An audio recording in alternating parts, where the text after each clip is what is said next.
Subscribe பண்ணுங்க. அப்படியே பக்கத்துல இருக்க பெல் ஐகானையும் பிரஸ் பண்ணுங்க. என்ன பார்க்க போறோம் அப்படின்னா, கன்னியா ராசியில பிறந்தவங்களுக்கு 2025ஆம் ஆண்டு ஏப்ரல் மாத ராசி பலன்களை பத்தி நம்ம தெளிவா பார்க்க போறோங்க. இந்த ஏப்ரல் மாதம் எப்படிப்பட்ட தன்மையில கொடுக்க போகுது, ஏன்னா இந்த மாதத்துல குறிப்பா என்ன ஸ்பெஷல் அப்படின்னு பார்க்கும்போது, ராசிக்கு 11ஆம் இடத்துல செவ்வாய் நீசம், ரெண்டாவது ராசிக்கு 7ஆம் இடத்துல சனி, ராகு, சூரியன், புதன், சுக்கிரன் ஆகிய 5 கிரக சேர்க்கைகள் அப்படின்றது ராசிக்கு 7ஆம் இடத்துல நிகழப்போகுது. கன்னியை பொறுத்த வரைக்கும் இது எப்படிப்பட்ட ஒரு தன்மையில கொடுக்கும், எதெல்லாம் உங்களுக்கு சாதகமா இருக்கு, எதெல்லாம் உங்களுக்கு சாதகமற்ற தன்மையில இருக்குன்னு சொல்லிட்டு தெளிவா பார்க்கலாம் வாங்க. ஏன்னா ஒரு விஷயம் நீங்க தெரிஞ்சுக்கிட்டா அதுக்கு ஏத்த மாதிரி நீங்க வந்து மூவ் பண்ணி போயிடலாம், பிரச்சனையை தவிர்த்துடலாம். சரிங்களா? அதே மாதிரி நன்மையான விஷயங்களுக்கும் அதுதான். சரிங்களா? பெரும்பாலும் நன்மைக்கு வந்து நல்ல விஷயங்கள் கண்டிப்பாக நடக்கதாங்க போகுது. சொன்னாலும் சரி சொல்லனாலும் சரி. ஆனா சில சாதகமற்ற விஷயங்கள், கெட்ட விஷயமா கொஞ்சம் சுட்டி காமிக்கணும். சரிங்களா? அதுதான் முக்கியமா தேவை ஒரு மனுஷனுக்கு. அந்த வகையில கன்னியா ராசியில பிறந்தவங்களுக்கு வந்து பாத்தீங்கன்னா, கன்னியா ராசியில அதிபதி யாருன்னு பார்க்கும்போது புதன். நட்சத்திரம் அப்படி பார்க்கும்போது கன்னியில உத்திரம் 2, 3 மற்றும் 4ஆம் பாதமும், ஹஸ்தம் முதல் 4 அட்சர பாதங்களையும், சித்திரை முதல் 7 அட்சர பாதங்களையும் கொண்டுள்ள ஒரு ராசி தாங்க இந்த கன்னியா ராசி.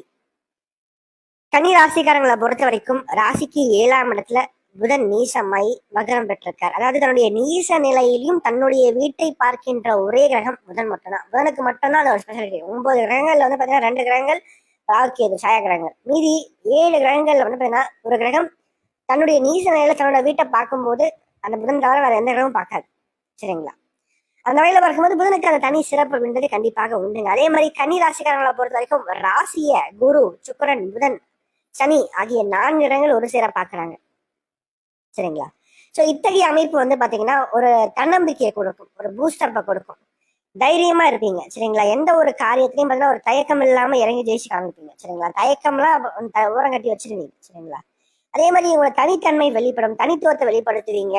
ரொம்ப வந்து பாத்தீங்கன்னா ஆக்டிவா இருப்பீங்க, பிரிஸ்கா இருப்பீங்க. அது மட்டும் இல்லாம ராசியை குரு பகவான் பார்க்கலாம், புத்திசாலித்தனம் அதிகரிக்கும், எந்த ஒரு சூழ்நிலையும் சமாளிப்பீங்க. சரிங்களா? பேச்சு சாதுரியம் கண்டிப்பாக அதிகமாக வெளிப்படும் அப்படின்னே சொல்லலாம். அது மட்டும் இல்லாம இந்த டைம்ல வந்து பாத்தீங்கன்னா ஃபர்ஸ்ட் ஹாஃபை பொறுத்த வரைக்கும் பிடிவாதங்களும் கொஞ்சம் இருக்குங்க. சரிங்களா? எல்லா இடத்துலயும் கொஞ்சம் பிடிவாதங்களோட இருக்காது. கொஞ்சம் சில இடங்கள்ல கொஞ்சம் பிளெக்சிபிலிட்டியா விட்டு கொடுத்து போங்க. குறிப்பா திருமண வாழ்க்கையை பொறுத்த வரைக்கும் கன்னியா ராசிக்காரங்களை பொறுத்த வரைக்கும் இந்த ஏப்ரல் மாதம் கொஞ்சம் சிறப்பு குறைவுதான். ஏன்னா 7ஆம் இடத்துல வந்து பாத்தீங்கன்னா இத்தனை கிரகங்களுடைய இணைவுகள் இருக்கிறது உங்களுக்கு வந்து பொருளாதார ரீதியாக ஒரு பணப்புழக்கத்தை கொடுக்கும்.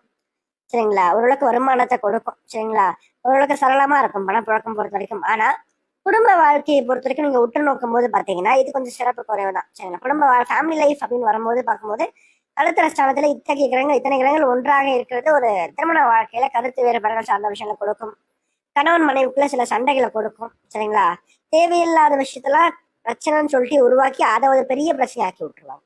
அது பிரச்சனையே கிடையாதுங்க, ஆனா அது பெரிய பிரச்சனையா வெடிக்கும். இந்த மாதிரி சின்ன சின்ன விஷயத்துலதான் வந்து பாத்தீங்கன்னா தேவையில்லாம நீங்க போய் மாட்டுவீங்க. சரிங்களா? அது வந்து வேலை செய்யறதுக்கும் இது பொருந்தும், ஃபேமிலி லைஃப்க்கும் இது பொருந்தும். சரிங்களா? அதனால தெளிவா இருங்க, தேவையில்லாம மூக்க நுழைக்காதீங்க எந்த ஒரு காரியத்திலையும். சரிங்களா? கொஞ்சம் விட்டு கொடுத்து போங்க. ஏன்னா உங்க அதாவது ஒரு வாழ்க்கையில ஒரு நல்ல ஒரு கணவன் மனைவி ஒரு வாழ்க்கையை வந்து வாழ்ந்திருக்காங்கன்னா அவனோட வாழ்க்கையில நிச்சயமா கணவன் அல்லது மனைவி 2 பேர்ல யாருன்னா ஒருத்தவங்க கொஞ்சம் விட்டு கொடுத்து போயிருப்பாங்க வாழ்க்கையில. அதனாலதான் அவங்க நல்ல ஒரு 30-40 ஆண்டுகள் ஒன்றாக ஒரு ஒற்றுமை ஒரு குடும்பத்தை நடத்தியிருப்பாங்க. ஆனா இன்றைக்கு நிறைய பேர்கிட்ட இல்லாத ஒரு விஷயம் அதுதான், இந்த ஒற்றுமை, அந்த விட்டு கொடுத்து போகின்ற தன்மைகள் நிறைய பேர்கிட்ட இல்லை இன்னைக்கு பொறுத்த வரைக்கும். சரிங்களா? எல்லாருமே என்ன யோசிக்கிறாங்கன்னா நான் மட்டும் ஏன் விட்டு கொடுத்து போயிட்டே இருக்கணும், எல்லாத்தையும் நான் மட்டும் ஏன் வந்து பொறுத்து போகணும்னு சொல்லி யோசிக்கிறீங்க. அது அப்படி கிடையாது. நல்லா கேட்டுக்கீங்க. நீங்க ஒருத்தர் கிட்ட தோத்து போறீங்க அப்படின்னா அது வந்து ஒரு எதிரியா இருந்தா நீங்க யோசிக்கலாம். வாழ்க்கை முழுக்க அவங்க கூடவே வரப்போறாங்க. தாய்க்கு பின் தாரம் அப்படின்னு சொல்லுவாங்க. கணவனா இருந்தா மனைவிக்கு பொருந்தும், மனைவியா இருந்தா கணவனுக்கு பொருந்தும். சரிங்களா? அப்பா அம்மாக்கு அப்புறம் ஒருத்தவங்க வந்து உங்க வாழ்க்கை முழுக்க வர போறாங்கன்னா அது உங்க மனைவி அல்லது கணவன் தான். சோ அவங்க கிட்ட நீங்க விட்டு கொடுத்து போறதுல உங்களுக்கு என்ன ஈகோ அப்படின்னு நான் கேட்கறேன். சரிங்களா? நிறைய பேர் கன்சல்டேஷன் பண்ணும்போது கூட நிறைய பேர் என்ன கேட்ட கேள்விகள் இதுதான். நான் சொன்னது இதுதான் அவங்க கிட்ட. சரிங்களா? முடிஞ்ச வரைக்கும் நல்ல ஒரு வாழ்க்கையை நீங்க வாழணுமா, ஒரு 30-40 ஆண்டுகள் ஒன்றாக நம்ம வாழ்க்கை குடும்பம் நடத்தி ஒரு நல்ல ஒரு குழந்தை பாக்கியம் சாதனை பெற்று ஒரு நல்ல ஒரு நிலைமைக்கு நீங்க வரணும்னா முடிஞ்ச வரைக்கும் ஃபேமிலி லைஃப்ல விட்டு கொடுத்து போங்க. குடும்ப வாழ்க்கையில விட்டு கொடுத்து போறவன் கண்டிப்பா வாழ்க்கையில நல்ல ஒரு நிலைமைக்கு வருவான், ஜெயிப்பான்.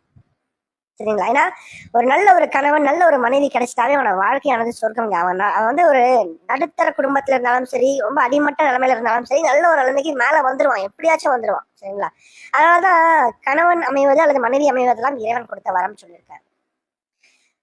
ஸோ அப்படி இருக்கும்போது உங்களுக்கு வந்து வரக்கூடிய வாழ்க்கை துறை எப்படி இருந்தாலும் சரிங்க, கொஞ்சம் நீங்க அந்த ஃபேமிலி லைஃப்ல மட்டும் கொஞ்சம் அட்ஜஸ்ட் பண்ணிட்டு எல்லாத்துக்குமே பொறுத்து போனீங்கன்னா ஒரு நாள் நல்லா வருவீங்க. சரிங்களா? வயசு இருக்கும்போது தான் அந்த கோவம், சண்டை இதெல்லாமே வரும். ஓரளவுக்கு வயசு போனதுக்கு அப்புறம் ஒரு மெச்சூரிட்டி வந்ததுக்கு அப்புறம் அந்த கோவம் எல்லாம் ஓரமா போயிடும். அந்த பக்குவம் வந்து அந்த இடத்துல வந்து வேலை செய்யும் அப்படின்னு சொல்லலாம். சரிங்களா? நம்ம குடும்ப வாழ்க்கையை பொறுத்த வரைக்கும் கன்னியா ராசிக்காரங்க கொஞ்சம் விட்டு கொடுத்து போயிட்டீங்கன்னா நிச்சயமா உங்களோட வாழ்க்கை சொர்க்கமே. சரிங்களா? ரெண்டாவது, இந்த மாதத்திய 2வது பகுதியில ராசிக்கு 8ஆம் இடத்துல சூரியன் உச்சமாக. அதே மாதிரி நிறைய இடத்துல பார்த்தீங்கன்னா கொஞ்சம் சுருக்குன்னு வார்த்தையை விட்டுருவீங்க, நறுக்குன்னு பேசிடுவீங்க. சரிங்களா? மனசுல அப்படியே வச்சுக்காம நறுக்குன்னு கேள்வியை கேட்டுருவீங்க, நறுக்குன்னு பேசி விட்டுருவீங்க நிறைய இடத்துல. ஸோ அது கொஞ்சம் குறைச்சிக்குங்க. சரிங்களா? அதனால அது நெகட்டிவா சொல்றேன்னு யோசிக்க வேண்டாம். பாசிட்டிவான விஷயங்களும் இருக்கு, நெகட்டிவான விஷயம்லாம் கொஞ்சம் சுட்டி காமிக்கணும். சரிங்களா? ஸோ இத்தகைய அமைப்புலாம் கொஞ்சம் இருக்கு. அதே மாதிரி கொஞ்சம் வெளியில சாப்பிட்றத குறைச்சிக்கோங்க, ஆரோக்கியமான உணவுகளை சாப்பிட்றத பழக்கப்படுத்திக்கங்க இந்த காலகட்டத்தை பொறுத்த வரைக்கும். மேலும் வந்து பாத்தீங்கன்னா 8ஆம் இடம் 12ஆம் அதிபதி 8ல வலுக்கிறதுனால பிறந்த தாயகத்தை விட்டு வெளிநாடு போறதுக்கான முயற்சிகள் நீங்க எடுக்கும்போது அது வெற்றியை கொடுக்கும். குறிப்பா இந்த மீனம்ன்றது நீர் ராசி, கடகம்ன்றது நீர் ராசி. ஸோ அந்த இடத்துல வந்து பாத்தீங்கன்னா 8ஆம் அதிபதி உட்கார்ந்து இருக்கிறதுனால கண்டிப்பா தூர தேசங்கள்ல போய் பழக்க வைப்பார். ஸோ அது சார்ந்த முயற்சிகள் நீங்க எடுக்கும்போது நிச்சயமாக நல்ல பலன் கிடைக்கும். ரெண்டாவது, 8ஆம் இடம் வலுக்க என்ன ஆகுனா கொஞ்சம் பிரச்சனைகள், போராட்டங்கள் சார்ந்த விஷயங்களும் வலுக்கும். குறிப்பா வேலை ரீதியா பண்ணாத தப்ப பண்ணன்னு சொல்லுவாங்க. தேவையில்லாம வந்து பாத்தீங்கன்னா ஒரு ஸ்ட்ரெஸ்ஸை கொடுப்பாங்க. அதே மாதிரி வேலை செய்யறதே பிடிக்காது நிறைய பேருக்கு. பாத்தீங்கன்னா என்னடா வாழ்க்கையில என்னடா வேலை, இது நம்ம ஏன் இவ்வளவு கஷ்டப்பட்டு நம்ம வேலை செய்யணும், இவ்வளோ ஹார்ட் ஒர்க் பண்ணணும், நம்ம இவ்வளவு ஹார்ட் ஒர்க் பண்ணி அதுக்கான ரெகக்னேஷன் கிடைக்கல நமக்கு ஏன் அப்படின்னு சொல்லிட்டு ஏங்க வைக்கும். சரிங்களா? ஸோ அதுக்கெல்லாம் பெரும்பாலும் முக்கியத்துவம் கொடுக்காதீங்க. அடுத்து வரக்கூடிய காலகட்டங்கள் ஓரளவுக்கு ஃபேவரா இருக்குங்க. அதனால வந்து கவலையே படாதீங்க. 6ஆம் இடத்துல ராகு வரார், வெற்றியை கண்டிப்பா உண்டு பண்ணி கொடுப்பாரு வாழ்க்கையில. கொஞ்சம் இந்த டைம் கொஞ்சம் சிறப்பு இல்லை, அவ்வளவுதான். கண்ணில பிறந்தவங்களுக்கு குறிப்பா இந்த 5 கிரக சேர்க்கை அப்படின்றது பாத்தீங்கன்னா ஒரு ராசிக்காரங்களுக்கும் ஒரு இடத்துக்கு ஏற்ற மாதிரி பலன்களை செய்யும், பிரச்சனைகளை கொடுக்கும். உங்களுக்கு 7ஆம் இடத்துல இருக்கனால கொஞ்சம் லைஃப் பார்ட்னர் சம்பந்தப்பட்ட விஷயங்கள், கூட்டு தொழில் சார்ந்த விஷயங்கள், நண்பர்கள் சார்ந்த விஷயங்கள்ல கொஞ்சம் கவனம் நீங்க எடுத்துக்கணும். சரிங்களா? ஸோ இவங்க மூலமா தான் பிரச்சனைகள் வரும். இதை மட்டும் நீங்க டேக்கிள் பண்ணிட்டா சிறப்பாகவே இருக்கு. அதே மாதிரி பாக்கியத்துல குரு இருக்காருங்க. கடவுளுடைய அனுகிரகம் பரிபூர்ணமாக உங்களுக்கு வந்து உண்டு. உங்களோட முறையான நியாயமான வேண்டுதல் கண்டிப்பாக பலிக்கும். நிறைய ஆன்மீகத்துக்கு அதிக முக்கியத்துவம் தருவீங்க, நிறைய கோயில்களுக்கு போயிட்டு வருவீங்க. சரிங்களா? அதே மாதிரி முயற்சிகள் ஓரளவுக்கு வெற்றியை கொடுக்குங்க. சரிங்களா? 3ஆம் அதிபதினு சொல்லப்படக்கூடியவர் நீசமானாலும் கூட குரு 3ஆம் இடத்தை பார்க்கும்போது ஒரு சப்போர்ட் கிடைக்கும். சரிங்களா? நீங்க ஒரு ஹார்ட் ஒர்க் பண்றீங்க, ஒரு எஃபர்ட் போறீங்க, ஒரு வேலைக்காக ஒரு முயற்சி எடுக்கும்போது அந்த முயற்சியில ஒருத்தவங்களுடைய சப்போர்ட்டால நீங்க வெற்றி பெறுவீங்க. அதே மாதிரி 5ஆம் அதிபதி 7ல இருக்காருங்க. 5ஆம் இடத்தை குரு பகவான் பாக்குறாருங்க. குழந்தை பிராப்தி சார்ந்த விஷயங்கள் கிடைக்கும். ஸோ அதுக்கான முயற்சிகள் தற்போது நீங்க எடுக்கலாம். அதே மாதிரி பூர்வீக சொத்துக்கள் சார்ந்த விஷயங்கள்ல கொஞ்சம் சிக்கல்கள் ஏற்பட்டு அதன் பிறகு அந்த காரியமானது கைகூடும். சரிங்களா? ஸோ இப்படியாக ஒரு சில நல்ல விஷயங்கள் இருக்கு. அதே மாதிரி மாணவர்களை பொறுத்த வரைக்கும் படிப்பு ரீதியாக ஒரு முன்னேற்றங்கள் கண்டிப்பாக உள்ள உண்டுங்க. ஸ்டபனா இருப்பீங்க, போல்டா இருப்பீங்க, தைரியமா இருப்பீங்க, எடுத்த காரியத்தை ஜெயிச்சு முடிச்சிருவீங்க. அதே மாதிரி வேலை ரீதியாக எப்படி இருக்கணும் பார்க்கும்போது 10ஆம் அதிபதி நீசம். அப்போ வேலையில கொஞ்சம் அலைச்சல்கள் இருக்கும். முடிஞ்ச வரைக்கும் வேலை மாற்றம் செய்யலான் இருக்கிறவங்க கொஞ்சம் பொறுமையா இருந்து அதன் பிறகு பண்றது சிறப்பா இருக்கும். அதே மாதிரி வேலையை வந்து எக்காரத்தை கொண்டு விட வேண்டாம். இந்த டைம்ல கொஞ்சம் வேலையை விட்டீங்கன்னா அப்புறம் கஷ்டம் இன்னொரு வேலை கிடைக்கிறது. சரி, அலைச்சல்களோட தான் அடுத்த வேலை கிடைக்கும். ஸோ இது கொஞ்சம் நீங்க பாத்துக்கிறது சிறப்பா இருக்கும். அதே தொழில் ரீதியாகவும் பாத்தீங்கன்னா வருமானத்தை பொறுத்த வரைக்கும் லாபஸ்தானத்துல செவ்வாய் நீசம். முதல் பகுதியை விட 2வது பகுதி ஓரளவுக்கு நல்லா இருக்கு. ஆனா முதல் பகுதி கொஞ்சம் சுமார் தான். சரிங்களா? அதுக்கடுத்து சந்திராஷ்டமத்துல பொறுத்த வரைக்கும் இந்த ஏப்ரல் மாதத்தை பாத்தீங்கன்னா ஏப்ரல் மாதம் 27ஆம் தேதி காலை 3:30 மணி முதல் ஏப்ரல் மாதம் 29ஆம் தேதி காலை 3 மணி வரைக்கும் சந்திராஷ்டமம் இருக்குங்க. சந்திராஷ்டம நாட்கள் காலகட்டத்தில் பார்த்தீங்கன்னா அமாவாசை நிலையில சந்திரன் இருப்பார். ஆல்மோஸ்ட் மேஷத்துல சூரியன் இருப்பாருங்க, கூட சந்திரனும் சேர்ந்து இருப்பார். ஸோ இது கொஞ்சம் சிறப்பு இல்லை. அப்போ லாபாதின்னு சொல்லப்படக்கூடியவர் 8ஆம் இடத்துல உச்ச சூரியனோட சேரும்போது அன்றைய தினம் அமாவாசையா இருக்கிறனாலையும் கொஞ்சம் மன ரீதியா கொஞ்சம் குழப்பங்கள் அதிகமாக ஓடும், மன சோர்வு இருக்கும், ரொம்ப தயக்க சுபாவம் அதிகமா இருக்கும்.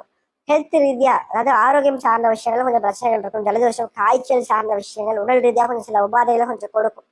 இப்போ ஹெல்த்ல கொஞ்சம் கவனமா இருக்கணும். பணம் கொடுக்கல் வாங்குற விஷயம் கொஞ்சம் கவனமா இருங்க. நிறைய ஹார்ட் ஒர்க் பண்ணி உழைக்கிற மாதிரி இருக்கும். மனசு ஸ்திரமா இருக்காது, சஞ்சலத்தோட இருக்கும். சரிங்களா? முடிஞ்ச வரைக்கும் இந்த காலகட்டங்கள்ல கொஞ்சம் பொறுமையா இருங்க, நிதானமா இருங்க. எந்த ஒரு காரியத்திலும் பெரும்பாலும் அவசரம் காமிக்க வேண்டாம். மேலும் தகவலுக்கு எங்க சேனலை மறக்காம சப்ஸ்கிரைப் பண்ணுங்க. நன்றி.